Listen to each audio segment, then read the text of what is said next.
At the class reunion, the married ones egged the singles on to play a game called Fate Match. All the single guys reached their hands under a red cloth. And the single girls, relying purely on intuition, would take the hand of the person destined for them that night. Diana and I had been together for 8 years, but we had never made it public. Still, I was pushed into joining. When it was her turn, I stretched my hand out straight, but the moment the red cloth was lifted, the one she was holding was Logan, the one she had never quite gotten over back then. The room instantly erupted. Not bad. So after all the twists and turns, it's still you two. Even blind picking led you back to each other. Now that's real fate. Such a perfect match. Talented guy, beautiful girl, made for each other. Diana blushed, leaning shyly toward him. Logan smiled and didn't pull away. I lowered my head and glanced at the back of my hand. That raised scar was from 8 years ago, when I took a bottle meant for her. She had said she would never mistake it for anything else in her life. Turns out, a lifetime can be that short. Chapter 1. There were more single women than men at the scene. After the game ended, a few pairs were formed, while several people were left alone. I was one of them. That game just now was only meant to give you single folks a chance to consider each other, just a joke. Don't take it seriously. As the class monitor finished speaking, a few scattered laughs rose in the private room. Among those newly formed pairs, one was a couple who had once been each other's biggest what if. So the laughter carried a subtle satisfaction, like a successful push. Hey, don't say that. Maybe some people just need a chance like this to make up for past regrets. How can you not take it seriously? The class monitor chuckled and waved his hand. All right. Take it seriously then, just make sure you finish this drink, so no one gets upset. Come on, eat up, don't just focus on drinking. He gestured for the dishes to be passed around. Someone chimed in. Look at the class monitor caring about us singles, afraid we'll stay hungry so we can keep getting emotionally wrecked. Another round of laughter followed. The whole table was lively. I picked up a piece of cold dish and chewed slowly. There was too much vinegar. It was so sour it made the tip of my tongue go numb, but it did suppress that indescribable feeling stuck in my throat. Out of the corner of my eye, I saw Diana lean back, her gaze casually sweeping across the room before pausing for a moment. I knew she was looking at me. I didn't lift my head. I simply picked up my teacup and took a sip. Only after her gaze moved away did I gently set the cup down. By the way, the class monitor suddenly turned to me, his face full of friendly enthusiasm. What about you, Nathan? Any plans lately? I heard from Alan you're still single. I can't believe it. I smiled faintly. I'm not single. The room went quiet for a second. Diana's hand froze midair as she looked up at me. For a brief moment, there was a blankness in her eyes. Then I saw her take out her phone from her pocket, her fingers hovering above the screen for a moment. My phone vibrated. I didn't even need to look to know who it was. In 8 years, she only messaged me this urgently when she was afraid I might say something I shouldn't. I didn't lower my head, nor did I touch my phone. Oh, since when? Alan leaned closer. Who's the girl? You were just playing the singles game, hiding it pretty well. Huh? The girl? I met Alan's curious gaze. She's great, down to earth, treats me well. How did you meet? Alan pressed on. How come I've never seen you post anything about her? Before I could answer, a soft cough came from across the table. Diana lifted her wine glass, her tone casual. Alan, what are you doing? Checking his background. If he doesn't want to say, don't push it. Alan scratched his nose awkwardly. All right, I won't ask. Let's drink. Diana tilted her head back and finished her glass in one go. I picked up my teacup and took another sip. The tea had gone cold, and the bitterness was even stronger. The topic soon shifted away from me and onto Diana. Alan, with his booming voice, was the first to start. Hey Diana, come to think of it, you're the one who should be interrogated, right? What's going on with you, our campus heartthrob? Exactly, someone immediately echoed. Back then, the people chasing you could line up all the way to the school gate. Why are you still single now? Diana leaned back in her chair, that familiar smile resting on her lips, but she didn't answer. Could it be? Alan dragged out his tone, his gaze moving back and forth between Diana and Logan. You've always had someone in your heart, so no one else ever measured up. Logan lowered his head, the tips of his ears turning slightly red. The room burst into laughter. Damn, Alan, that sounds loaded. Isn't it obvious? Everyone knows what happened back then.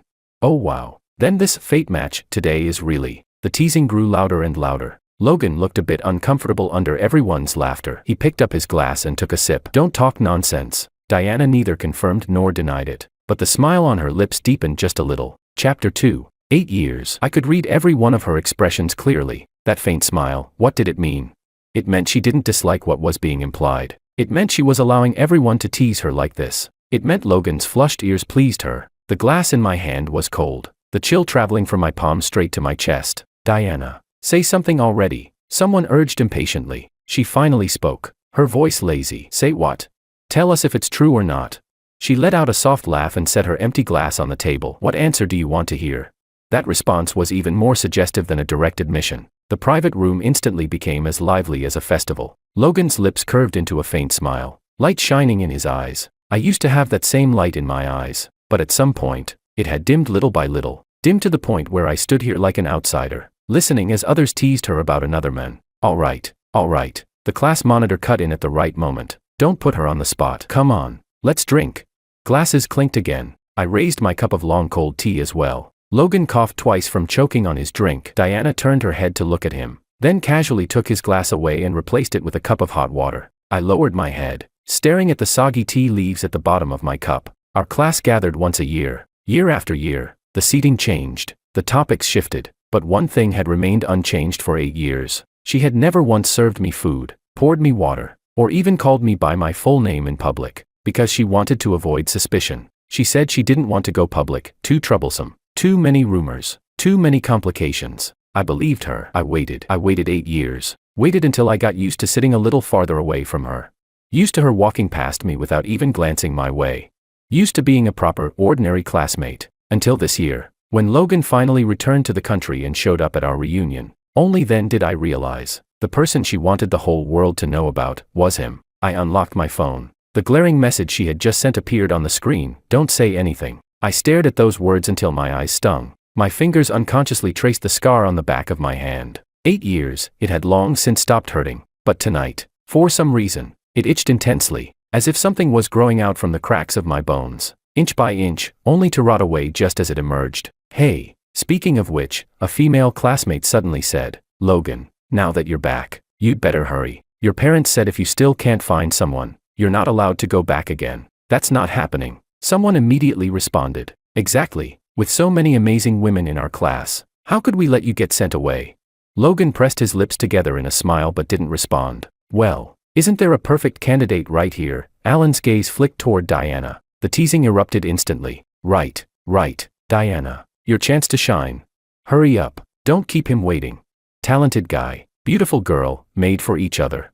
Diana couldn't hold her composure. Her face slightly flushed as she was nudged closer to Logan. She didn't say anything, but she didn't pull away either. That unreadable smile still lingered on her lips. She said nothing, but saying nothing was already her answer. Something suddenly crossed my mind. I opened my chat with my father and finally replied to the question he had asked me countless times. All right, we have no objections to the wedding date. Chapter 3. I had just put my phone down, when Jordan, sitting diagonally across from me, suddenly leaned over. A wedding date, Nathan, you're getting married?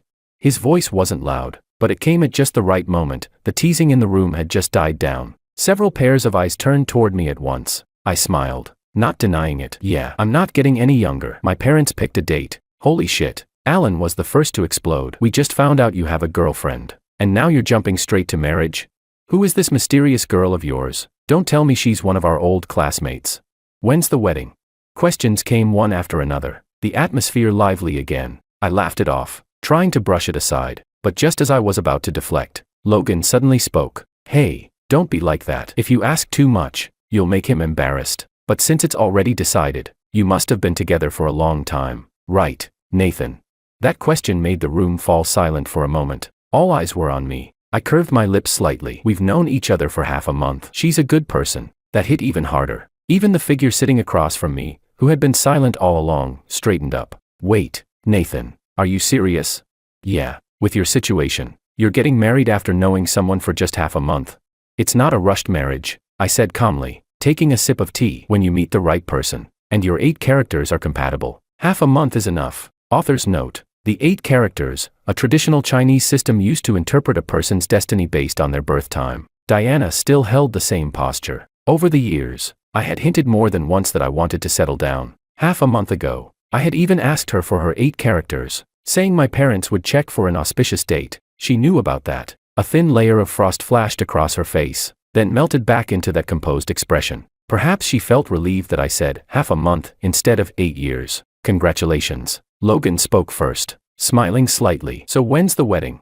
This question could no longer be avoided. I didn't dodge it this time. Next Saturday. I hope everyone can come. Logan raised his glass toward me. That's great. But honestly, I thought. Someone caught the implication and laughed. Thought what? I thought. Logan paused, his gaze drifting subtly across the table. I thought you'd wait a few more years. Wait for someone to finally come to their senses. Back then, the way you chased after Diana, we all thought you'd never marry anyone but her. Just as the room grew a little awkward, he added, but this is good too. You finally figured things out. Diana. Someone teased. He's getting married, aren't you going to say something? Diana leaned back in her chair, not even lifting her eyelids. That's all in the past. I couldn't help but laugh. The past. What did they know? Back then, it was Diana who pursued me, but because we never made it public, everyone in class assumed that everything I did, the care, the effort, the affection a boyfriend would naturally give, was just me being a simp. And she, who could have at least said, we were together, chose instead to let that relationship be seen as nothing more than my one-sided joke. All right, come on, cheers, cheers, the class monitor called out, raising his glass. Let's celebrate one more single person off the market in our class. Glasses clinked together. Chapter 4. The next half hour passed by quite smoothly for me. I chatted with a few of the guys about work, listened to them complain about mortgages and raising kids, occasionally chiming in with a casual, yeah, it's really tough. Logan tried several times to steer the conversation toward my fiancée, but I subtly deflected each attempt. When the gathering ended, everyone started leaving in small groups. Nathan. Logan's voice came from behind, carrying a hint of hesitation. It's pretty late, could you? No. Diana, could you give me a ride? I just got back to the country, haven't bought a car yet, and the hotel I'm staying at is kind of far out. I bent down to pick up my coat, not pausing for even a second. The room instantly erupted into teasing. Oh, do you even need to ask? Of course she'll take you. Diana, here's your chance to shine.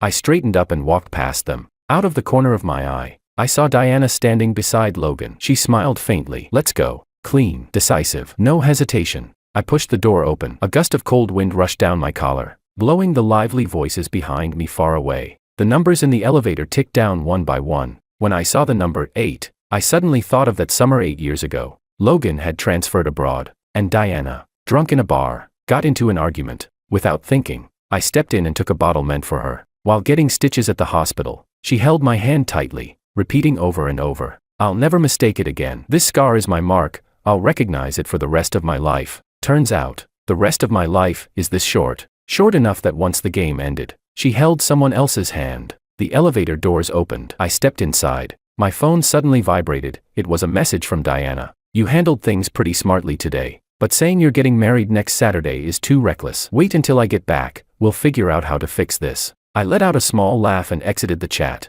There was no need to fix anything anymore. At 8 in the morning, I woke from a light sleep. Diana had just come back. Seeing me sitting at the edge of the bed, she froze for a moment. You're up so early. She took off her coat and walked over, her tone casual. What's gotten into you? You didn't text me all night. I finally looked up at her. Yeah, in the past, whenever she came home late, I would always stay up, staring at my phone, waiting. Then why didn't you reply? I asked. She walked to the bedside table, picked up a glass of water, and drank with her back to me. Last night I drove Logan back. His place is far and pretty secluded. He insisted on not letting me drive alone that late, so I just stayed there for a few hours. I've already booked him a 5-star hotel, she added, her tone carrying a hint of reassurance. The security is good, so you don't have to worry in the future. I said nothing. There were many questions I could have asked. For example, stayed for a few hours. On the couch, or on the bed? But I didn't want to ask any more. Over the past 8 years, she had treated me well. Even though we never made our relationship public, she had always maintained clear boundaries with other men. I just didn't want to admit. Those boundaries would blur whenever it involved Logan. If he posted late at night saying he couldn't sleep, she would keep him company chatting until 3 a.m. If he said he missed home, she would regularly send local specialties from his hometown. Every year on his birthday, she would calculate the time difference just to send him a happy birthday. These were things she would do for me, her boyfriend, but also things she would do for him. I had asked her about it countless times. Every time, she had 100 different reasons to make me drop it. And this time, whatever the reason was, it didn't matter anymore. Chapter 5. She set the glass down, her gaze falling on the suitcase on the floor. Her brows furrowed slightly. What are you doing?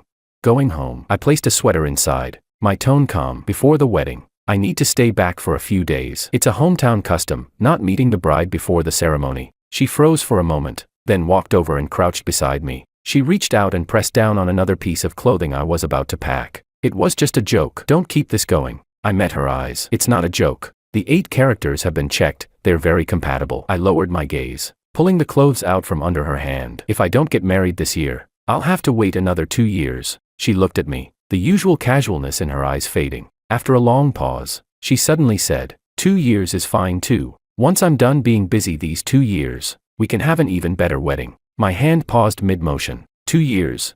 I remembered, 2 years ago, she had said the exact same thing. It was as if, in her mind, my life contained endless 2 years. When the time comes, just say something in the class group chat, she continued, her tone softening, coaxing. Say you were drunk, that the whole, getting married next Saturday, thing was nonsense. Anyway, no one took it seriously. I didn't drink. I stood up, setting the suitcase upright. They all know I'm allergic to alcohol. She froze slightly, as if she had suddenly realized there were things about me she had never really remembered. I glanced at my watch, ready to leave. Are you done making a scene? Her voice finally grew colder. Isn't it just because I didn't say anything at the reunion? Is it really worth using something like this to throw a tantrum?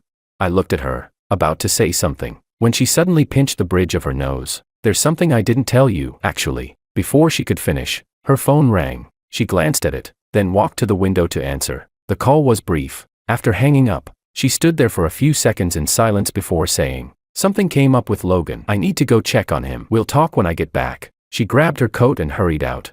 2 hours later, Diana's car stopped at the entrance of the apartment complex. Logan was sitting in the passenger seat. Sorry for the trouble, he said with an apologetic smile. I really can't get used to hotels here. I might have to trouble you for the next couple of days. Hope it's not inconvenient.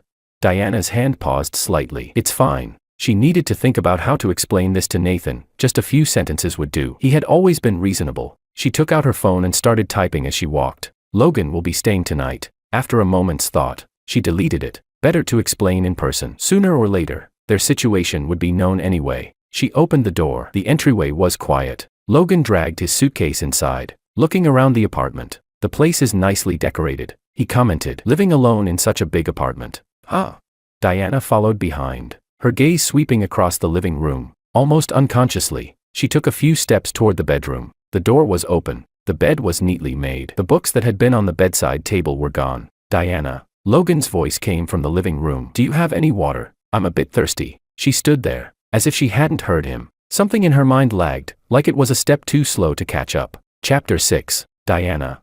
She snapped back to her senses and turned, walking out. Logan stood in the middle of the living room, looking at her, the smile on his face carrying a subtle edge. What were you thinking about? I called you several times and you didn't respond. Nothing. She walked toward the kitchen, took out a bottle of water, and handed it to him. Thanks. Logan accepted it, sat down on the sofa, and looked around. Your place is pretty comfortable. Doesn't it feel lonely living here alone? Lonely?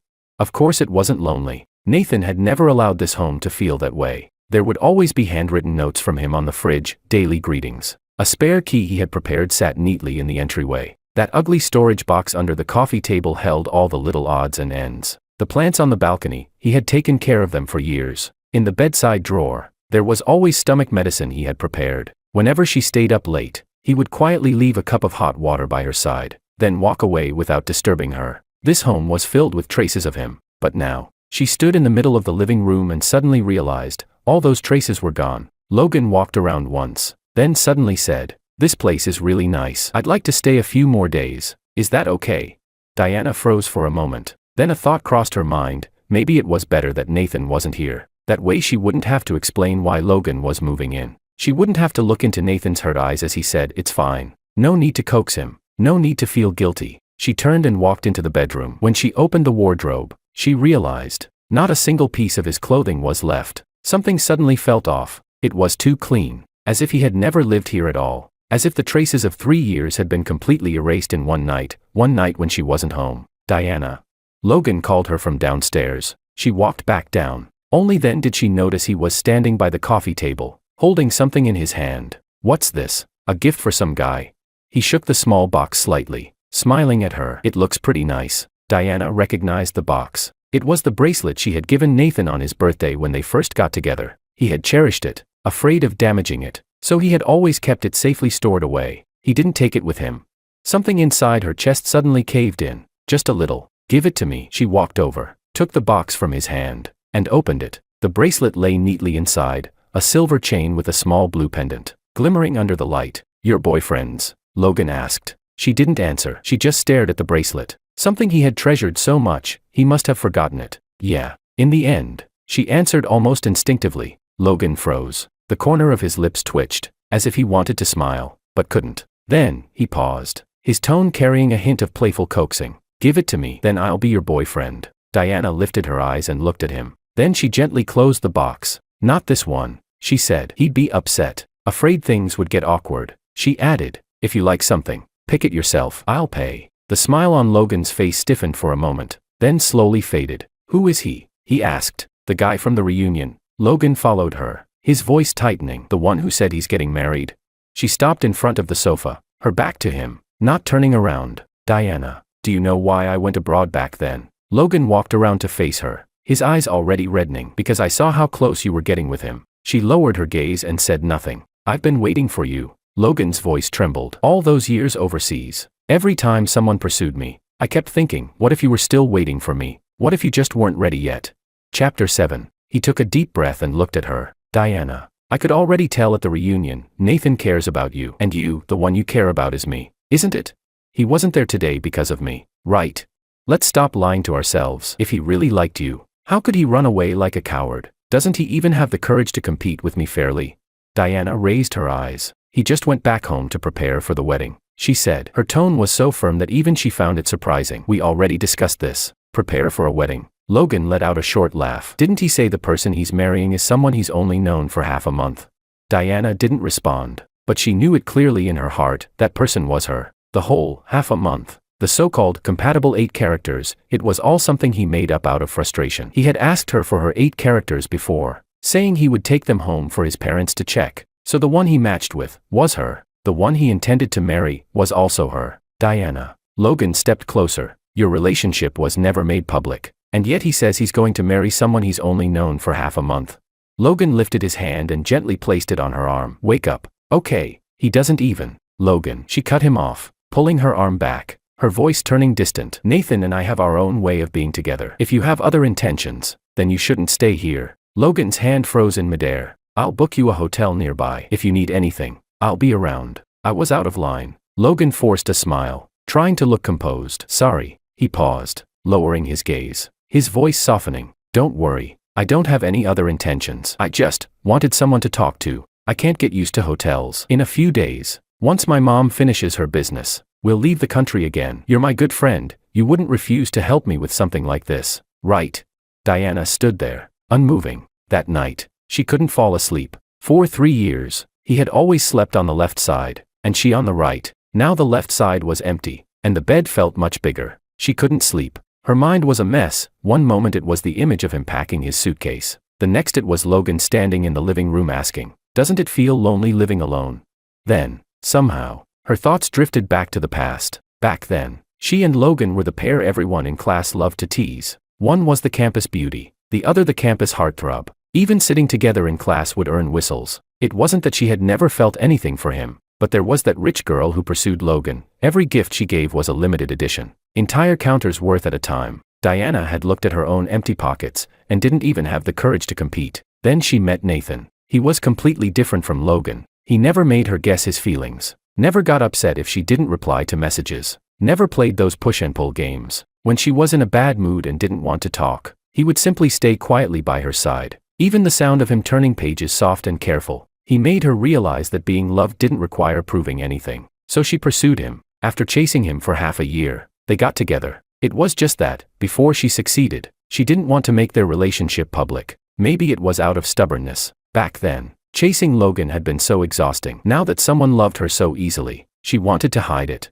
to prove something, to prove that she was worthy of being loved, to prove that she didn't need to try so hard for someone to want her. To prove that the poor girl who once couldn't even lift her head in front of a rich rival, now had someone completely devoted to her. And later, it became a habit of hiding, a habit of making him wait, a habit of brushing him off with, "Just wait a little longer," every time he said, "Maybe we should go public." She had never thought that this waiting would last 8 years. 8 years. For the first time, she suddenly felt that it had been unfair to Nathan. He had never thrown a tantrum, never forced her, never threatened a breakup. The only time he had ever been willful was at the reunion, when he said he was getting married, and even then, he said it in such an indirect way, so as not to put her in a difficult position. 8 years, there should have been an outcome by now, and yet he had been so humble that he had to use a method like this just to push for marriage. Chapter 8. She lay on the bed, staring at the ceiling. For the first time, she felt that maybe she had really done something wrong. She picked up her phone and sent him a message,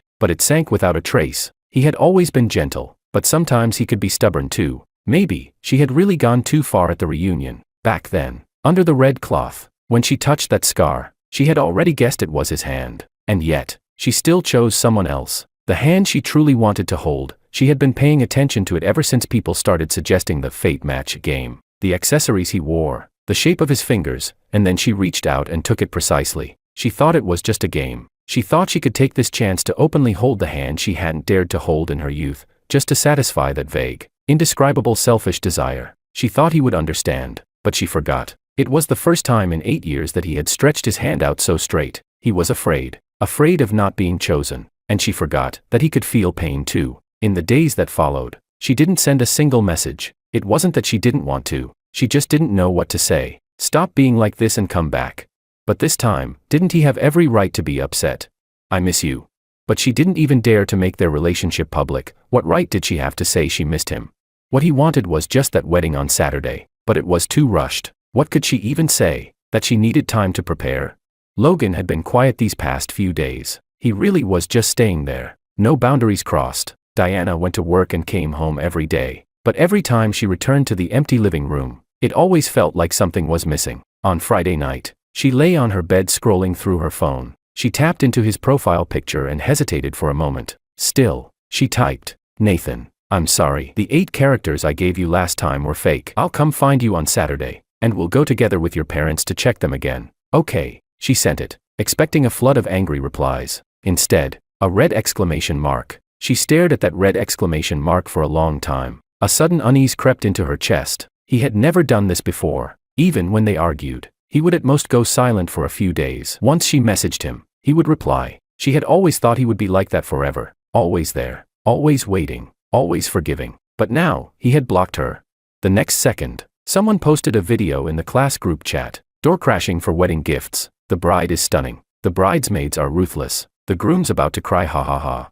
She tapped on it casually. In the video, a door covered with bright red wedding decorations was pushed open. A crowd surged in, red envelopes flying everywhere, laughter filling the air. The camera shook wildly, then finally stopped on one figure, a bright red traditional wedding dress. Her fingers froze. The camera zoomed in. That face appeared clearly on the screen. It was a girl who looked somewhat familiar. She suddenly sat up, dragged the video back to the beginning, and watched it again, and again. The men beside her, dressed in a suit, being held down and forced to hand out red envelopes. Was that Nathan?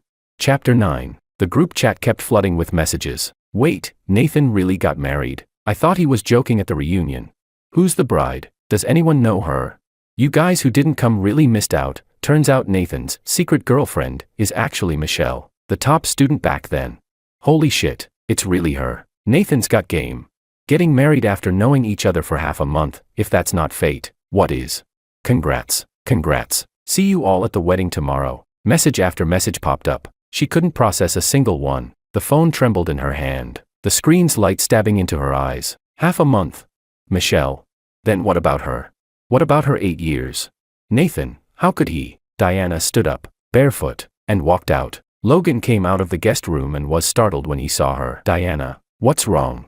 She ignored him, rushed into the living room, grabbed a spare phone, found a number, and dialed. No answer. She stood there, her hand shaking as she gripped the phone. Logan walked over, silent for a few seconds, then gently wrapped his arms around her from behind. Diana. His voice was soft. You still have me. She froze. A few seconds later, she pulled his hands away. No, she said, her voice hoarse, almost unrecognizable. You're not the one I want. Logan stood there, stunned. She had already opened her phone and booked a flight to Nathan's hometown. Only now did she finally realize. When he said he was going back home to prepare for the wedding, he wasn't joking. It wasn't a bluff. He was really going to marry someone else. She had thought he was just being emotional, that there was still time. So she gave him space to calm down, didn't disturb him too much, she thought. Her phone vibrated again. A new message appeared in the group chat. She tapped it open, Someone had sent a photo. Inside a wedding car, the bride, dressed in traditional attire, leaned against Nathan's shoulder,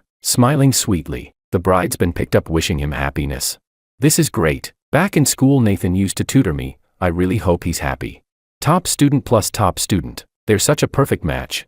Yeah. Back then Nathan's grades were good enough for a better university, but for some reason he ended up going to that one. Whatever the reason, at least now he's got his happy ending. Diana stared at the screen, her finger hovering in midair. They didn't know why he chose that university. She did, because back then, she had once said, "It'd be nice if you could stay by my side," and he changed his application.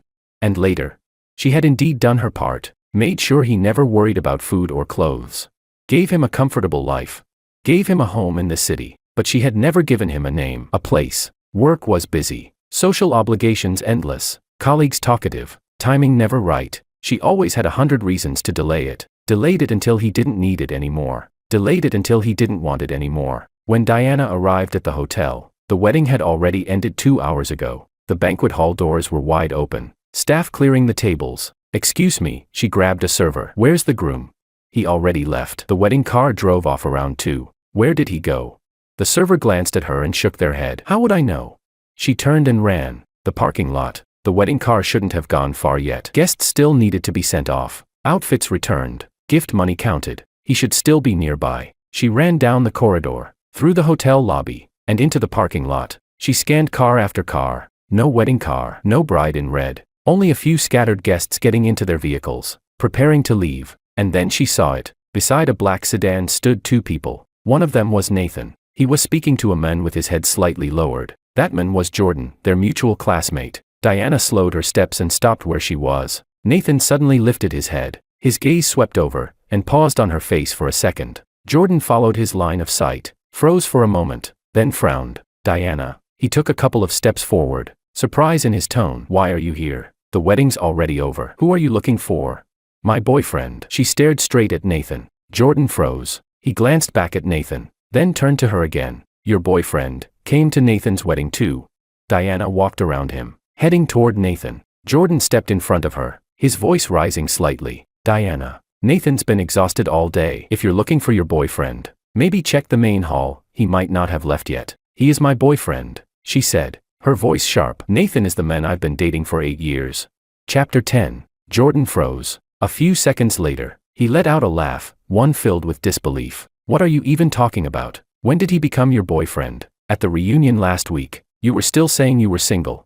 Diana ignored him, her eyes fixed on Nathan. "Nathan," she called, her voice slightly hoarse. "Listen to me." But suddenly, she didn't know what to say. What could she say? That she was wrong, that she regretted it, that she lost her mind the moment she saw that video. Jordan looked at her, then at Nathan, his expression slowly turning into shock. "Nathan, is it true?" Jordan's voice changed. "You too, 8 years. You never said anything. At the reunion you never." He suddenly stopped, as if something clicked in his mind. "So that day at the reunion," he turned to Diana, a trace of anger in his voice. "You sat next to Logan the entire time, blocking drinks for him, handing him water, letting him lean on you, letting people tease you too." "Jordan." Nathan cut him off. Jordan fell silent, though the corners of his eyes were flushed with emotion. Nathan lifted his head and looked at Diana. "Why are you here?" Diana took a step forward. "Nathan, I came to take you home." Nathan looked at her without speaking. His gaze was calm, like still, lifeless water. That calmness made Diana's heart panic. "There's no going back," he finally said. Diana froze. "Why?"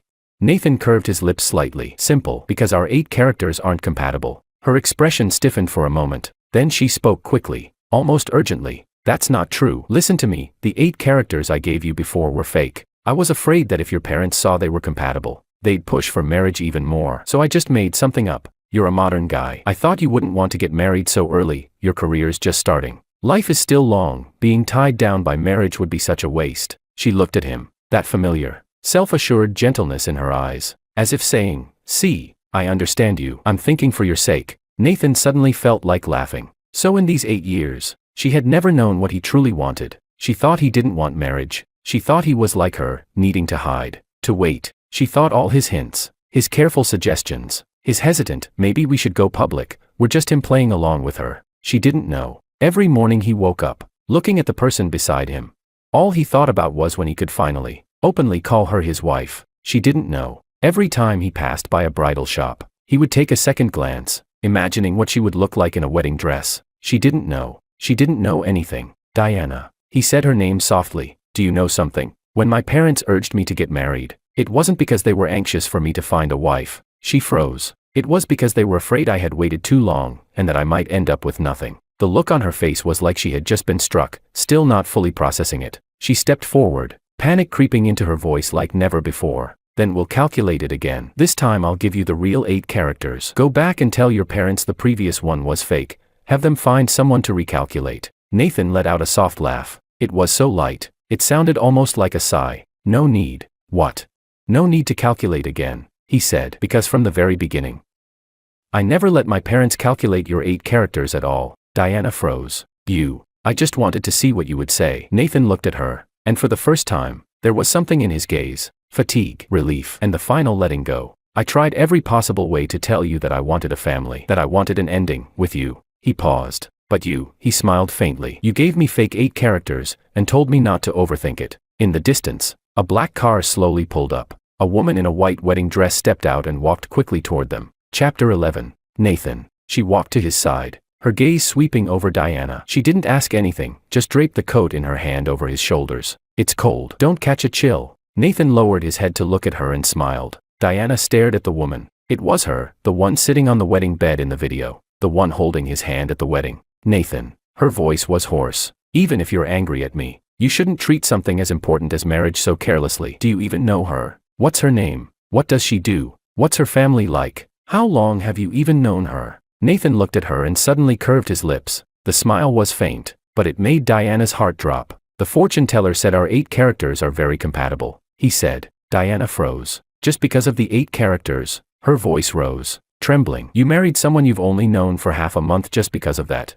It wasn't entirely a new acquaintance. Back in school, as the top 2 students, they had once competed neck and neck. But Nathan didn't say more. Diana rushed forward, reaching out to grab him. Michelle stepped in front of him, catching Diana's wrist firmly. Miss, it's not appropriate to be pulling at my husband. At the same time, 2 uniformed security guards appeared from nowhere, grabbing Diana by the arms on both sides. Let go of me. Diana struggled, her eyes locked on Nathan. Nathan, 8 years. We were together for 8 years, and you're just walking away like this. You can't marry her, I won't allow it. Nathan didn't look at her. When he turned away, it was so smooth, like he had already set down something he had carried for far too long. The moment the car door closed, Diana stopped struggling. She stood there, held by the guards, watching as the black car slowly drove out of the parking lot. The taillights grew farther and farther away, until they disappeared into the night. Tears hit the ground, shattering those 8 hidden years. How had she lost him by hiding him away? In the car, Nathan leaned back against the seat, watching the streetlights slide past outside the window. Actually, these past 2 years, I've been asking a matchmaker to visit your house, Michelle said gently. I really thought you were single. I didn't expect. She paused and glanced at him through the rearview mirror. You married me. Was it really just because our 8 characters matched? Nathan turned to look at her. The passing lights outside the window swept across her face, illuminating the sincerity in her eyes. He smiled. No matter what, compatibility in 8 characters is important, isn't it? He said. As for what comes next, he paused. Let time prove it. Michelle froze for a moment, then smiled as well. All right. The car drove onto the highway, heading toward home. Nathan turned his face back toward the window. The night was deep, with only scattered lights in the distance. He suddenly thought of that summer 8 years ago, her sitting beside him in the hospital while he got stitches, holding his hand and saying she would never mistake him for anyone else in this lifetime. He lowered his head and looked at the back of his hand. The scar was still there, just as visible as ever, but it had been a long, long time since it last itched.